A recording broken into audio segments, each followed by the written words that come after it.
States are institutional according to the Strategic Framework Agreement.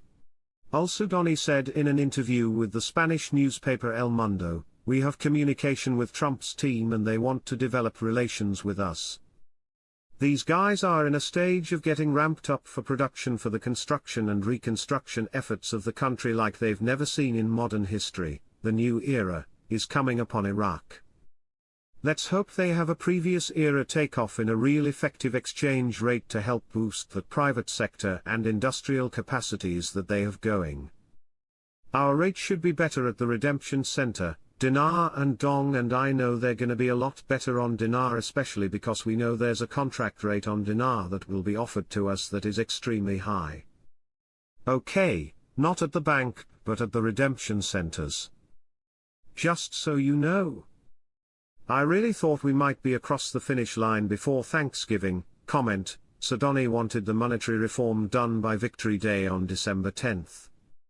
Marks: yes, all my contacts are saying between now and December 10th. Central Bank Governor: we will launch a new mechanism for travel or medical transfers next year. Foreign transfers for trade purposes are proceeding smoothly after the implementation of the new system they have in place. The central bank will launch a new mechanism for travel or treatment transfers next year. There are agreements with 4 companies to launch a new mechanism.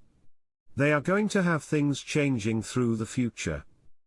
Doesn't mean we're waiting until next year, just means they're going to have changes, and because of maybe a major change, they're going to have a need for it even more.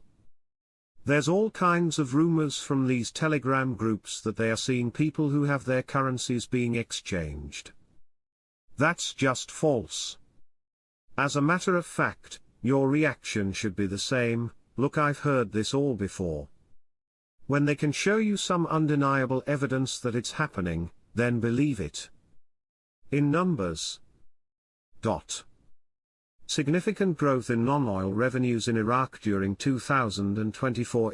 Quote: Iraq's non-oil revenues achieved significant growth during the first 9 months of 2024, recording a 198% increase compared to last year, to reach a contribution of 12.3% of the state's total revenues. According to official data, total non-oil revenues during this period amounted to 14 trillion Iraqi dinars, compared to 4.7 trillion dinars during the same period in 2023.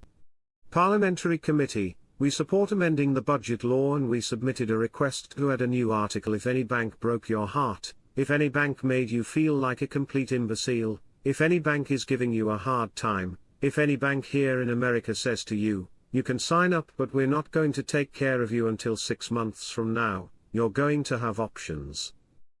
What is expected from Iraq is a real effective exchange rate. I think that is what's coming. I think everybody has that expectation, and they're openly telling them that expectation is real. They're doing it through media. That's happening. TV outlets have been describing the ongoings in Iraq and also the neighboring countries and the trading partners.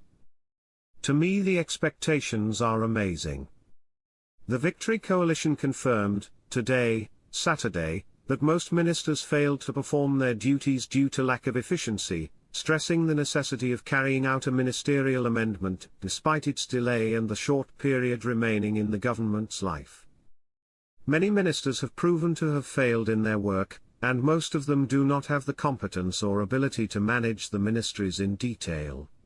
The ministerial reshuffle was supposed to take place 6 months after the government assumed its duties and based on an evaluation of the work, but the matter was delayed for reasons including local elections and other political circumstances, and their interference, coalition spokesman Salama al-Zubaidi told Al-Maluma agency. He added, time may not be enough for the Prime Minister to make a ministerial change, especially in the sovereign portfolios, as the government's term will end in less than a year. However, in general, the change must be made, at least in the ministries that have proven to be a failure. He pointed out that the political blocs that have a share in the ministerial cabinet are the ones who will nominate the alternative to fill the position, and al-Sudani may not find enough space to choose. It is noteworthy that Prime Minister Mohammed Shia al-Sudani had previously announced his intention to make a ministerial change, while representatives confirmed that the change would include sovereign ministerial portfolios.